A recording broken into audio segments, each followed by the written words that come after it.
মন্ত্ৰীকো challenge কৰিছোঁ যদি মিছা বুলি ক'ব খোজে আহক আপোনাৰ লগত এটা ডিবেটত বহিম মই গৃহ সচিবক চেলেঞ্জ কৰিছোঁ আহক আপোনাৰ লগত মই এটা ডিবেটত বহিম মুন্না প্ৰসাদ গুপ্তাক চেলেঞ্জ কৰিছোঁ যে আহক ডিজিপিক চেলেঞ্জ কৰিছোঁ আহক আমি এটা ডিবেটত বহোঁ যদি আপোনালোকে প্ৰমাণ এইটো মানে আজি আপোনালোকে যিয়ে নকক লাগিলে কোৰ্টত হেতুৱে হ'ব গ্যাৰান্টি নমস্কাৰ মই আজিৰ এই ভিডিঅ'টোত অসমবাসী ৰাইজৰ কাৰণে জুবিন গাৰ্গৰ মৃত্যুৰ সন্দৰ্ভত এটা অতি সিৰিয়াছ বিষয় উত্থাপন কৰিব খুজিছোঁ মই এই ভিডিঅ'টোৰ জৰিয়তে দেখুৱাব খুজিছোঁ যে অসম চৰকাৰে যি তদন্ত কৰি আছে জুবিন গাৰ্গৰ মৃত্যুক লৈ ন্যায়ৰ বাবে যি তদন্ত কৰি আছে সেই তদন্তই কোনো পধ্যে কেতিয়াও জুবিন গাৰ্গক যে ন্যায় দিব নোৱাৰে সেই কথাটো মই এই ভিডিঅ'টোৰ জৰিয়তে সঠিকভাৱে উত্থাপন কৰিবলৈ চেষ্টা কৰিছোঁ মই এই ভিডিঅ'টো বনাইছোঁ অসমৰ ৰাইজৰ কাৰণে যিসকলে জেনুইনলি সঁচাসঁচিকৈ জুবিন গাৰ্গৰ ন্যায় বিচাৰি আছে মই সেইসকলৰ কাৰণে বনাইছোঁ যিসকলে সঁচাকৈ এই জুবিন গাৰ্গৰ ন্যায় প্ৰদানৰ প্ৰচেছটোৰ লগত জড়িত হৈ আছে জড়িত হৈ থকা মানে এনকুৱাৰী অফিচাৰ্ছবিলাকৰ কাৰণে অসম চৰকাৰৰ মুখ্যমন্ত্ৰীৰ কাৰণে বা গৃহমন্ত্ৰীৰ কাৰণে অসমৰ হোম কমিশ্যনাৰৰ কাৰণে ডিজিপিৰ কাৰণে আৰু লগতে যিসকলে ন্যায় প্ৰদানৰ কাৰণে অত্যন্ত গুৰুত্ব সহকাৰে লাগি আছে তেখেতসকলৰ কাৰণে মই এই ভিডিঅ'টো বনাইছোঁ জুবিন গাৰ্গৰ পৰিয়ালৰ কাৰণে জুবিনদাৰ বৌ জুবিনদাৰ ভণ্টি জুবিনদাৰ ফেন ক্লাব জুবিনদাৰ চাৰিওফালে থকা তেওঁলোকৰ যি সতীৰ্থ বন্ধুসকল আৰু পৰিয়ালবৰ্গ তেওঁলোকৰ কাৰণে মই এই ভিডিঅ'টো বনাইছোঁ আৰু এই ভিডিঅ'টোৰ জৰিয়তে মই অসম চৰকাৰে কেনেকৈ ন্যায় প্ৰদান নকৰাকৈ ন্যায় প্ৰদান কৰিব যদি খুজিছেও তথাপিও ন্যায় প্ৰদান যে কৰিব নোৱাৰে যদি ন্যায় প্ৰদান কৰিব খোজাই নাই ইণ্টেনশ্যনলি কৰিছে তেনেহ'লে বেলেগ কথা কিন্তু যদি ন্যায় প্ৰদান কৰিবও খুজিছে তথাপিও কিয় ন্যায় নাপাব জুবিনদাই এই সম্পৰ্কে মই মোৰ বক্তব্যখিনি প্ৰদান কৰিব খুজিছোঁ মই এই বক্তব্য কেনেকৈ প্ৰদান কৰিব পাৰিছোঁ মই এই বক্তব্য প্ৰদান কৰিব পৰাৰ প্ৰধান কাৰণটো হ'ল মই এজন লেজিছলেচাৰ মানে বিধায়ক মোৰ কামটো হ'ল আইন বনোৱা আইন সংশোধন কৰা আইনক সংশোধনী অনাৰ সময়ত ক্ৰিটিচাইজ কৰা আৰু শুদ্ধ পথত আইনখনৰ বিচাৰ বিশ্লেষণ কেনেকুৱা হ'ব পাৰে সেই সম্পৰ্কে বিধানসভাত মোৰ বক্তব্য দাঙি ধৰা এতিয়া এজন লেজিছলেচাৰ হিচাপে মই আইনক যিহেতু গভীৰভাৱে বিশ্লেষণ কৰিবলৈ চেষ্টা কৰোঁ বিধায়ক হিচাপে খুব গভীৰভাৱে মই আইন বা ল মই ভালকৈ ব্যাখ্যা কৰিব খোজোঁ বুজিব খোজোঁ পঢ়িব খোজোঁ সলাব খোজোঁ বনাব খোজোঁ আইন সেইকাৰণে মই আইনৰ ব্যাখ্যা কৰিব জানো বুলি ভাবোঁ দ্বিতীয়তে মই গোটেই মোৰ সংগ্ৰামী জীৱনটো মোৰ আন্দোলনৰ সময়খিনিত এতিয়ালৈকে অসমৰ ভিতৰতে আটাইতকৈ বেছি গোচৰ থকা মানুহ হিচাপে পৰিগণিত হৈছোঁ কেছ আছে মোৰ 165 নহয় এতিয়া আমাৰ হিমন্ত বিশ্ব শৰ্মাৰ পত্নী ৰিণিকী ভূঞাই দিয়া কেছটোক ধৰি 166টা কেছ মোৰ সৰ্বমুঠ হৈছে গতিকে মই কেছবিলাকত ঘূৰি ফুৰোঁতে মই কথাবিলাক বুজিবলৈ জানিবলৈ শিকিবলৈ আৰু কেনেকৈ কেছ ল এটা মানে এটা কেছ ল এটা কেনেকৈ এপ্লাই কৰিব লাগে সেই সম্পৰ্কে জানিবলৈ পাৰিছোঁ তাৰ ওপৰত ভিত্তি কৰি মই জুবিনদাৰ গোচৰটোত যে ন্যায় নাপায় তাত ক'ত গণ্ডগোল হৈ আছে সেই কথাকেইটা ক'বৰ কাৰণে এই ভিডিঅ'টো তৈয়াৰ কৰিছোঁ আৰু মই অনুৰোধ জনাইছোঁ অসমৰ মুখ্যমন্ত্ৰী ডাঙৰীয়া প্লিজ আপুনি এই ভিডিঅ'টো চাব SITৰ মুৰব্বী মুন্না প্ৰসাদ গুপ্তা ডাঙৰীয়া প্লিজ আপুনি এই ভিডিঅ'টো চাব অসমৰ হোম কমিশ্যনাৰ মই তেওঁক এই ভিডিঅ'টো দিগন্ত বৰা তেওঁক মই এই ভিডিঅ'টো চাবলৈ অনুৰোধ জনাইছোঁ অসমৰ ডিজিপি আপোনাক মই মোৰ ভিডিঅ'টো চাবলৈ অনুৰোধ জনাইছোঁ আৰু জুবিন গাৰ্গৰ পৰিয়াল আৰু জুবিন গাৰ্গক লৈ চিৰিয়াছ যিসকল মানুহ ন্যায় প্ৰদানৰ কাৰণে দিনে ৰাতিয়ে ভাবি থকা যিসকল মানুহ মই তেওঁলোকক এই ভিডিঅ'টো চাবলৈ অনুৰোধ জনাইছোঁ এতিয়া মই আৰম্ভ কৰিব খুজিছোঁ মূল কথাখিনি প্ৰথম কথা বিদেশত যেতিয়া এটা গোচৰ চলে বিদেশত যেতিয়া এটা গোচৰ চলে তেতিয়াহ'লে দেশৰ বাহিৰত হোৱা গোচৰ এটাৰ ক্ষেত্ৰত আমি কি কৰিব লাগে আমাৰ বিদেশৰ লগত থকা যি এগ্ৰিমেণ্ট মই এগ্ৰিমেণ্টৰ কপিটো ছিংগাপুৰৰ লগত থকা এগ্ৰিমেণ্টৰ কপিটো দেখুৱাই লৈছোঁ আপোনালোকক এই যিটো agreement between the government of Republic of India and the government of the Republic of Singapore concerning mutual legal assistance in criminal matters. এই যিটো MLAT বুলি কয় MLATৰ জৰিয়তে তথ্যৰ আদান প্ৰদান কৰে ক্ৰিমিনেল কেছবিলাকৰ ক্ষেত্ৰত এই এগ্ৰিমেণ্টখন যদি আপুনি চায় তেতিয়াহ'লে ইয়াৰ প্ৰথম আৰ্টিকলটোৰ নাম হ'ল স্কোপ অফ এছিষ্টেন্স মানে কি ক্ষেত্ৰত এছিষ্টেন্স সহযোগিতা দুইখন দেশে কৰিব তাৰ প্ৰথম 1 নম্বৰ পেৰাত বা 1 নম্বৰ সেকশনত কৈছে কি বুলি জানেনে the contracting states shall in accordance with the previous provisions of this agreement and subject to their respective domestic laws provide each other mutual assistance in criminal matters.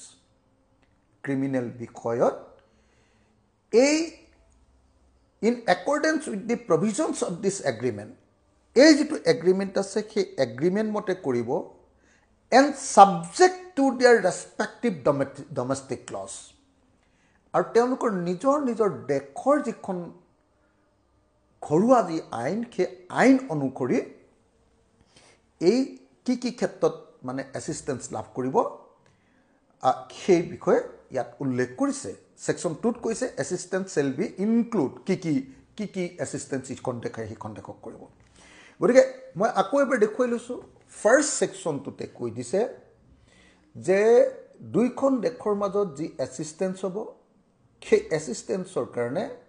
Under domestic ল অনুসৰিহে হ'ব ছিংগাপুৰত থকা আইন অনুসৰি ছিংগাপুৰত হ'ব আৰু ভাৰতত থকা আইন অনুসৰি ভাৰতত হ'ব হৈ গ'ল এতিয়া আমাৰ ভাৰতৰ আইনে বিদেশত হোৱা ঘটনাক লৈ কি কৈছে ভাৰতৰ আইনে যদি বিদেশক লৈ হোৱা এৰিয়াৰ কথা যদি আপুনি ক'বলৈ যায় তেতিয়াহ'লে কি কৈছে তেতিয়াহ'লে মই আপোনালোকক দেখুৱাব খোজো যে আমাৰ আগৰ যিখন CRPC আছিলে আজিকালি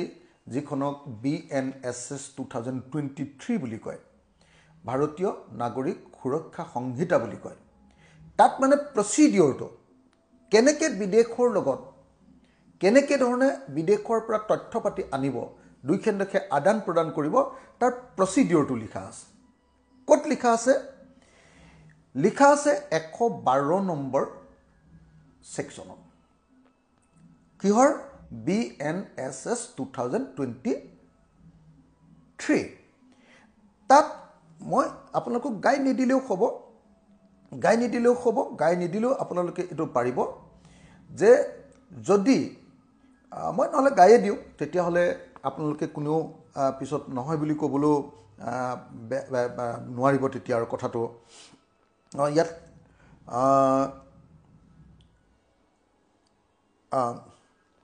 ইয়াত লিখিছে ইফ ইন 112 সেকশন মই কৈছোঁ যে 112 number অনুচ্ছেদত subsection 1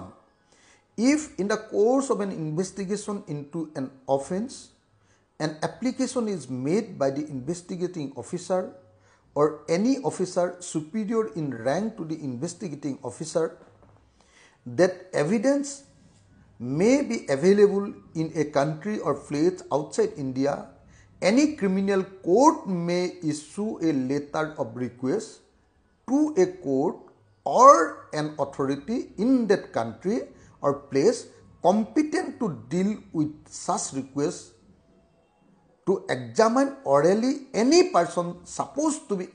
so and so. গতিকে এই 112 নম্বৰ যিটো সেকশন আছে 112 নম্বৰ সেকশনটোত কৈ দিছে যে বিদেশত যদি কিবা এটা ঘটনা ঘটে তেতিয়াহ'লে বিদেশৰ ঘটনাটো যদি কিবা তথ্য বিচাৰিব লাগে তাৰ নিয়মটো হ'ল আমাৰ আইঅ ইনভেষ্টিগেটিং অফিচাৰ বা তেওঁতকৈ ছিনিয়ৰ অফিচাৰ ছুপিৰিয়ৰ অফিচাৰ তাতকৈ ওপৰৰ অফিচাৰে কি কৰিব লাগিব কোৰ্টৰ জৰিয়তে থ্ৰু কোৰ্টৰ জৰিয়তে সেইখন দেশৰ কোৰ্ট য'ত ঘটনাটো ঘটিছে সেইটো ঠাইৰ কোৰ্ট অথবা কনচাৰ্ণ অথৰিটি কম্পিটেণ্ট অথৰিটি বুলি কৈছে competent authority letter of request মানে আগৰ আমাৰ লেটাৰ ৰগেটৰী বুলি কৈছিলে এইটো লেটাৰ ৰগেটৰী বা লেটাৰ অফ ৰিকুৱেষ্ট পঠিয়াব লাগিব গতিকে মই আপোনালোকক নিশ্চয় এইটো কনভিন্স কৰিব পাৰিলোঁ যে যদিহে বিদেশত এটা ঘটনা ঘটে তেতিয়াহ'লে আমাৰ ভাৰতীয় আইন কৈছে যে ডমেষ্টিক আইন মতে কৰিব লাগিব আমাৰ ভাৰতীয় আইনৰ BNSS 2023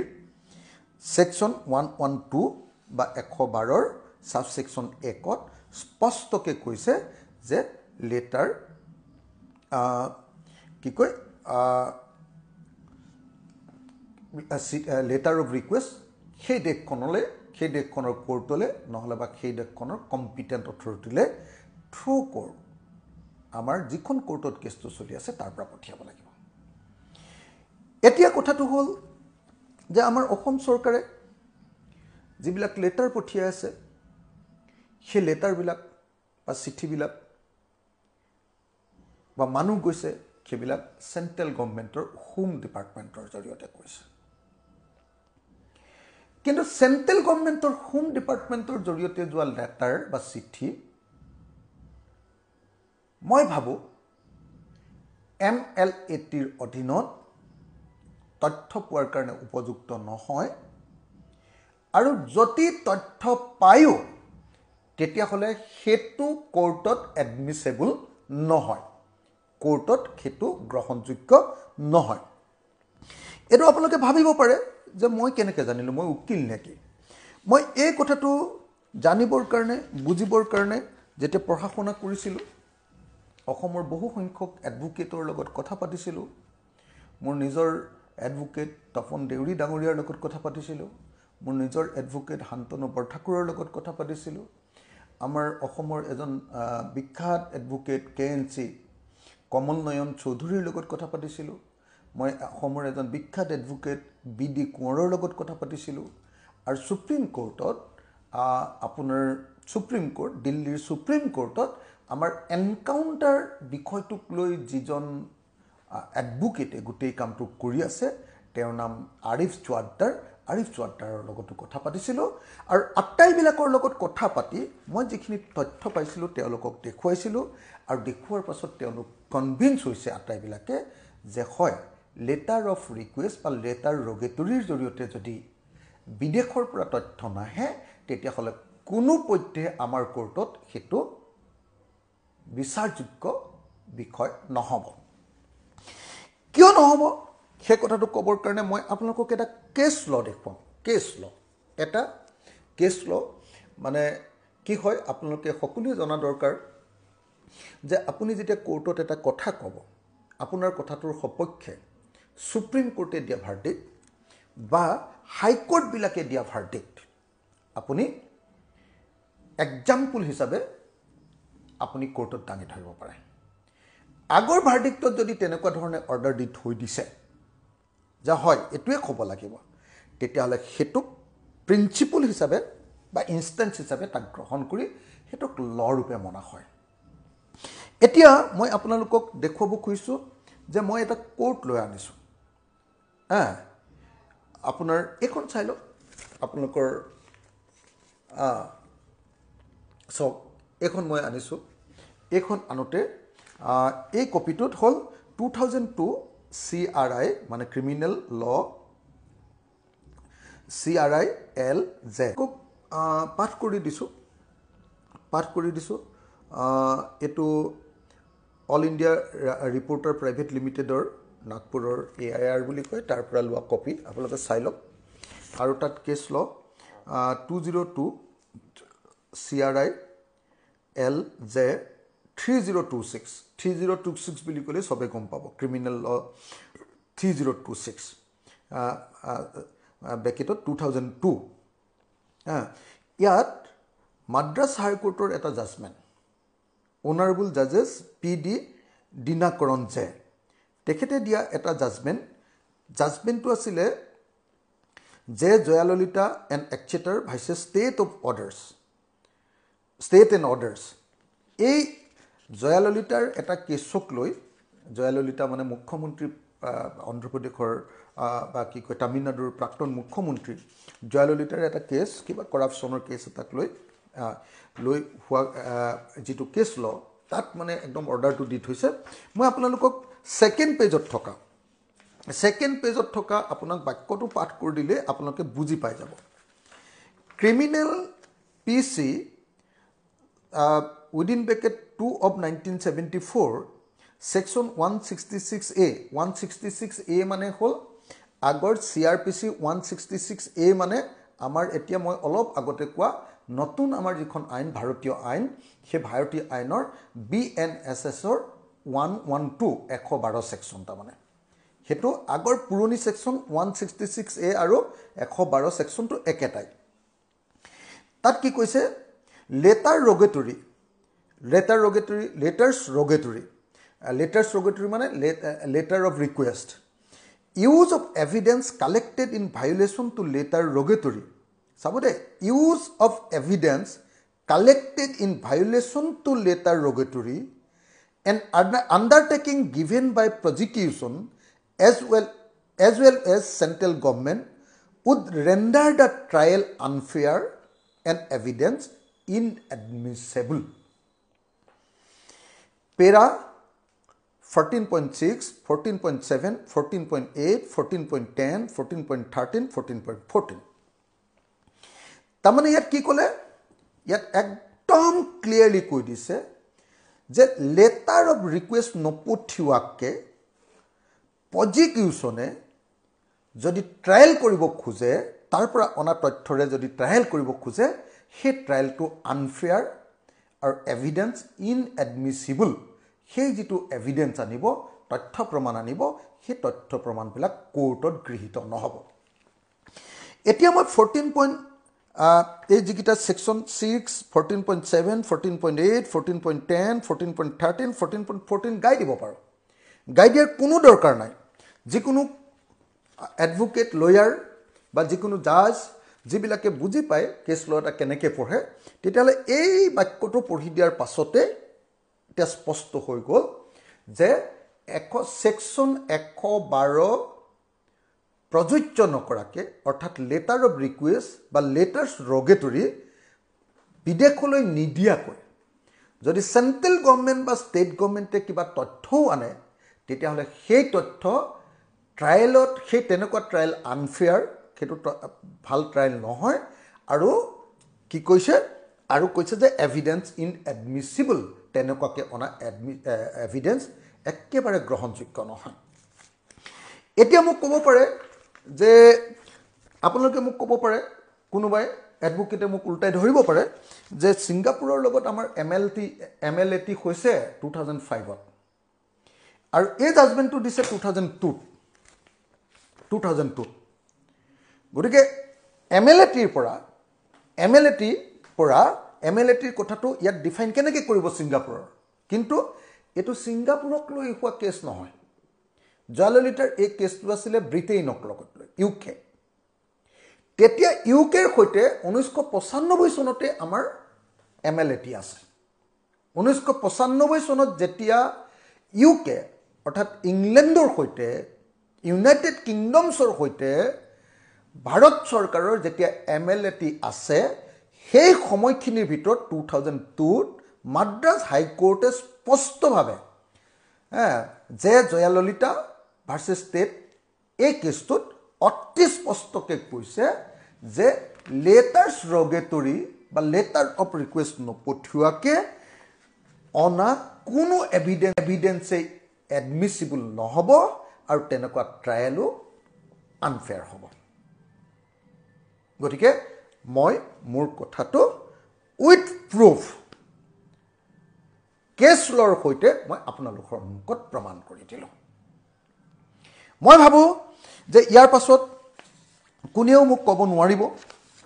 যে মই মিছাকৈ কথাটো কৈছোঁ, মই কথাটো সাজি কৈছোঁ, সেইটো চাগে কোনেও মোক আৰু ক'ব নোৱাৰিব। মই আপোনালোকক স্পষ্টভাৱে সেইকাৰণে জনাব খুজিছোঁ, মই অসমৰ মুখ্যমন্ত্ৰীৰ লগতো কথা পাতিছিলোঁ। মুখ্যমন্ত্ৰীকো মই সুধিছিলোঁ যে মুখ্যমন্ত্ৰী ডাঙৰীয়া, আমাৰ এই কেছটোৰ কাৰণে লেটাৰ্ছ ৰগেটৰী বা লেটাৰ অফ ৰিকুৱেষ্ট পঠিওৱা হৈছেনে? লেটাৰ অফ ৰিকুৱেষ্ট মানে বা লেটাৰ ৰগেটৰী, তাৰ প্ৰচেছটো স্পষ্টকৈ লিখি থোৱা আছে যে লেটাৰ ৰগেটৰী কাক কয়। লেটাৰ ৰগেটৰী তাক কয় যিখন কোৰ্টৰ জৰিয়তে যাব লাগিব, কোৰ্টৰ অৰ্ডাৰ ৰূপে যাব লাগিব, আৰু সেই কোৰ্টৰ অৰ্ডাৰটোত কেৰেণীয়ে চহী কৰিলেও নহ'ব জাজমেণ্টটোত। একদম জেনুইনলি যিজন জাজে সেই অৰ্ডাৰটো দিছে সেই জাজজনে চহী কৰা অৰ্ডাৰ হ'ব লাগিব যে ছিংগাপুৰত এই তথ্যখিনি বিচাৰিবলৈ আমি এখন লেটাৰ্ছ ৰগেটৰী পঠিয়াইছোঁ বা লেটাৰ অফ ৰিকুৱেষ্ট পঠিয়াইছোঁ। এতিয়া আমাৰ CID বা SITয়ে হোম মিনিষ্ট্ৰীৰ লগত কথা পাতি, অসমৰ হোম মিনিষ্ট্ৰীৰ লগত কথা পাতি ডাইৰেক্টলি ছিংগাপুৰলৈ গৈছে। ছিংগাপুৰলৈ যাওঁতে তেওঁলোকক একো নিদিয়াৰে কথা, কাৰণ তেওঁলোকে যি পদ্ধতিত গৈছে সেই পদ্ধতিত কেতিয়াও কোনোপধ্যে তথ্য আদান প্ৰদান নকৰে। আপোনালোকে যদি চাই, মই আপোনালোকক আৰু এটা উদাহৰণ দিব পাৰোঁ। অসমৰ মুখ্যমন্ত্ৰীৰ যে এটা কেছ লাগি আছে, আপোনালোকে জানেনে? হিমন্ত বিশ্ব শৰ্মাৰ ওপৰত যে এটা CBI কেছ লাগি আছে, আপোনালোকে জানেনে? সেই CBI কেছটো আছিলে এই পানীক লৈ, আপোনাৰ কি কয়, লুই বাৰ্জাৰ কেলেংকাৰী বুলি কওঁ আমি। লুই বাৰ্জাৰ নামৰ কোম্পেনীটোৱে অসমত পানী যোগান কেন্দ্ৰৰ কিবা হেৰি বনাবৰ কাৰণে, মাষ্টাৰ কিবা হেৰি বনাবৰ কাৰণে ইয়াত যিটো কণ্ট্ৰেক্ট পাইছিলে সেই কণ্ট্ৰেক্টটোত ঘুচ দিয়া বুলি আমেৰিকাত কোৰ্টত প্ৰমাণ হ'ল। সেই কেছটো যেতিয়া আমাৰ কোৰ্টত লাগোতে যেতিয়া আমেৰিকাক সেই তথ্যখিনি বিচাৰিছিলে, তেতিয়া আমেৰিকাই স্পষ্টভাৱে ক'লে যে MLLTৰ জৰিয়তে যদি আপোনালোকে আমাক তথ্য বিচাৰে তেতিয়াহ'লে লেটাৰ্ছ ৰগেটৰী বা আপোনাৰ লেটাৰ অফ ৰিকুৱেষ্ট আপোনালোকে আমাক দিব লাগিব, নহ'লে আমি কোনোপধ্যে লেটাৰ্ছ ৰগেটৰী নপঠিয়ালে আমি কোনোপধ্যে আমেৰিকাই তথ্য নপঠিয়াম। তাৰ পৰৱৰ্তী সময়ত আমি দেখিছোঁ যে তাৰ পৰৱৰ্তী সময়ত আমাৰ কোৰ্টৰ পৰা কাগজ পঠিওৱা হৈছে, আৰু তাৰ পাছত কিছু বস্তু আহিছে, চব বস্তু অহা নাই। সেইটো মোৰ বিষয় নহয়। এতিয়া মই ক'লোৱে যে আমাৰ CIDৰ হেড যিজন, আমাৰ যিজন কি কয় আপোনাৰ আমাৰ হেৰি কি কয়, আমাৰ SITৰ যিজন হেড, আমাৰ কি কয় তেওঁৰ নামটো, আমি তেখেতে গ'ল, একো তথ্য আনিব নোৱাৰিলে। মই কৈছিলোঁ, বাৰম্বাৰ কৈ আছোঁ যে তেওঁলোকে শূন্যলৈ ঘূৰি আহিলে। কেলৈ শূন্যলৈ ঘূৰি আহিলে? কাৰণ তথ্য আনিবলৈ হ'লে কোৰ্টৰ জৰিয়তে তেওঁলোকে হেৰি কৰিব লাগিব। এতিয়া কালি অসমৰ মুখ্যমন্ত্ৰীয়ে কৈছে, আৰু কালি আমি দেখিছোঁ যে আমাৰ মুন্না প্ৰসাদ গুপ্তাইও কৈছে, তাৰমানে SITৰ হেডেও কৈছে যে আমি কিছুমান তথ্য পাইছোঁ, এভিডেঞ্চ পাইছোঁ। কি পাইছে বুলি ক'লে? কি পাইছে? এটা হ'ল পষ্টমৰ্টেম ৰিপৰ্টৰ ফাইনেল কপি, আৰু এটা হেৰি ৰিপৰ্টটো কি কয়, আৰু এটা ব্লাডৰ কি ৰিপৰ্ট, এইটো কি টেক্সিক'লজি ৰিপৰ্টটো পালে। আৰে আপোনালোকে এইটো আমাক ভুল ব্যাখ্যা নিদিব। মই স্পষ্টকৈ কওঁ, পৰিয়ালৰ কাৰণে যদি এখন দেশত কিবা এটা ঘটনা ঘটে, পষ্টমৰ্টেম যদি হয়, সেই দেশখনৰ পৰা পৰিয়ালৰ কাৰণে মানে এই টেক্সিক'লজি ৰিপৰ্টটো আৰু পষ্টমৰ্টেম ৰিপৰ্টটো পঠিয়াই দিয়াটো এটা নিয়ম। আজি জুবিন গাৰ্গৰ যেতিয়া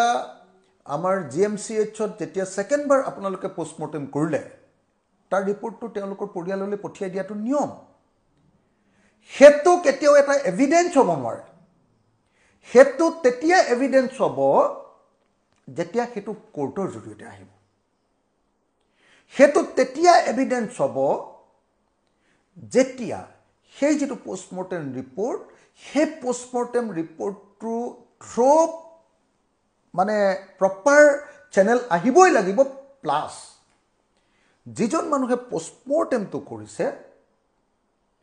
সেই পোষ্টমৰ্টেম কৰা মানুহজনে পৰৱৰ্তী সময়ত আমাৰ ইয়াত ষ্টেটমেণ্ট দিব লাগিব ডাক্তৰে নহ'লে সেইটো কোনোপধ্যে সেই পোষ্টমৰ্টেম ৰিপৰ্টটো কোৰ্টত লিগেলাইজ নহয় ঠিক তেনেকৈ এই টেক্সিক'লজি যিটো ৰিপৰ্ট আহিছে টেক্সিক'লজি ৰিপৰ্টটোত ইয়াত আহিব পাৰে সেই ৰিপৰ্টটো চাই মানিবও পাৰে যে এইটো ব্লাডৰ ৰিপৰ্ট এইটো হেৰি নালাগে কিন্তু তাৰ পাছতো মই ভাবোঁ যে কোৰ্টত যদি সেইটো গৃহীত হ'বলৈ হয় যিজনে এই ৰিপৰ্টটো বনাইছে তেওঁ আকৌ ষ্টেটমেণ্ট দিব লাগিব এতিয়া আমি আটাইতকৈ গুৰুত্বপূৰ্ণ কথাটো হ'ল ভাৰতীয় আইন অনুসৰি যদি কিবা এটা ঘটনা ঘটে তেতিয়াহ'লে মই ক'লোৱে যে বিদেশৰ পৰা তথ্য আনিবলৈ হ'লে তিনিটা বস্তু আনিব লাগে আপোনালোকে জানে এটাৰ নামটো হ'ল এভিডেন্স এটাৰ নাম হ'ল ষ্টেটমেণ্ট আৰু আনটোৰ নাম হ'ল আপোনাৰ ডকুমেণ্টছ এই তিনিটা বস্তু আনিবৰ কাৰণে মই ক'লোৱে যে মাদ্ৰাজ হাইকোৰ্টে কৈ থৈছে যে লেটাৰ্ছ ৰেগুলেটৰীৰ জৰিয়তে আনিব পাৰিব বিদেশৰ পৰা আৰু তেতিয়াহে কোৰ্টত এডমিচিবল হ'ব নহ'লে সেইটো ট্ৰায়েল পোৱাৰ আগতে আনফেয়াৰ ট্ৰায়েল বুলি কৈছে ট্ৰায়েল পোৱাৰ আগতে চাৰ্জ ফ্ৰেম যে হ'ব